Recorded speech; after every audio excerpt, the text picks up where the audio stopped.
देखिए, ये आरक्षण के मुद्दे उछालकर केवल युवाओं को भ्रमित करने की बात है। सरकारी नौकरियां ही खत्म है तो आरक्षण का क्या करोगे भाई? क्या करोगे आरक्षण का? है जब 4.5 लाख पोस्ट तो यही के खत्म कर दिए मिनिस्ट्रीज में। ले लो आरक्षण, चाट लो रख के। है मैं भी एक ब्राह्मण परिवार से हूँ। मैं क्या आरक्षण के लिए लड़ूं कि मेरे सभी बच्चों के लिए रोजगार के लिए लड़ूं? क्या मैं इसके लिए लड़ूं कि भाई ब्राह्मणों को कुछ नहीं मिल रहा? क्यों नहीं मिल रहा? ब्राह्मणों को सदियों से मिला है, खाया है हम लोगों ने। हम आज ये बोल पा रहे हैं, क्यों बोल पा रहे हैं? क्योंकि हमें अच्छी शिक्षा मिली। और उस समय ये शिक्षा हमारे स्कूलों में ही, प्राइवेट नहीं थे, सरकारी स्कूलों में मिली। तो इस जात धर्म की लड़ाई में कुछ नहीं रखा भाई, आरक्षण की लड़ाई में कुछ नहीं रखा। पेज कॉकरोच बनाए या दूसरा कोई बनाए, पेजों से लड़ाइयां नहीं लड़ी जाती हैं। लड़ाइयां लड़ी जाती हैं एकजुट आंदोलन करके और इस व्यवस्था को ये समझा के कि अगर ये शोषण पर आधारित व्यवस्था है तो जब तक शोषण रहेगा तब तक आंदोलन भी रहेंगे। जिस दिन शोषण खत्म होगा उस दिन हो सकता है कि आंदोलनकारी अपने काम में लगे, लेकिन आप शोषण तो खत्म कर नहीं रहे हैं।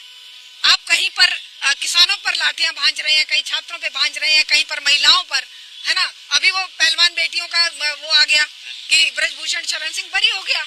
यहाँ पर कितने हमारे साथ कितनी बदतमीजियां हुई, हमें घसीट कर वहां पे बवाना जेल में डाल दिया गया था। हम लोग लड़ेंगे नहीं क्या? बेटियों के लिए नहीं लड़ेंगे? हमारे बच्चों के लिए नहीं लड़ेंगे?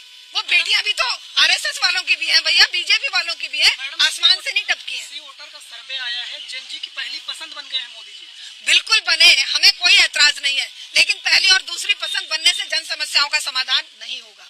जन समस्याओं का समाधान केवल संघर्ष के जरिए है और वो संघर्ष की शुरुआत आज युवाओं ने करी है। हमें जंजी फैंजी का नहीं पता, हमें ये पता है कि हर एक तबका परेशान था और वो परेशानी की अभिव्यक्ति थी। ये किसी कोई कहे विदेशी फंडिंग फलाना ढिकाना, किसान लड़ रहे थे तब भी विदेशी फंडिंग थी, पहलवान लड़ रहे थे तब भी वो कह रहे थे कांग्रेस का आंदोलन है, जब ये सीएनआरसी था तब भी कुवैत और पता नहीं कहां से फंडिंग आ रही है कहा जाता था। लेकिन क्यों नहीं समझते हमारे सत्ता में बैठे ये हमारे महामानव और प्यारे प्यारे ये लोग, ये क्यों नहीं समझते कि जनता जब जब त्रस्त होती है, दुखी होती है, दुनिया का इतिहास उठा के पढ़ लो भाई। मेरा तो सब्जेक्ट इतिहास रहा है, मुझे पता है, मैंने इतिहास पढ़ा है, क्रांतियां पढ़ी है कि जब जब जनता त्रस्त होगी दुनिया का कोई ताकत नहीं बचा सकती।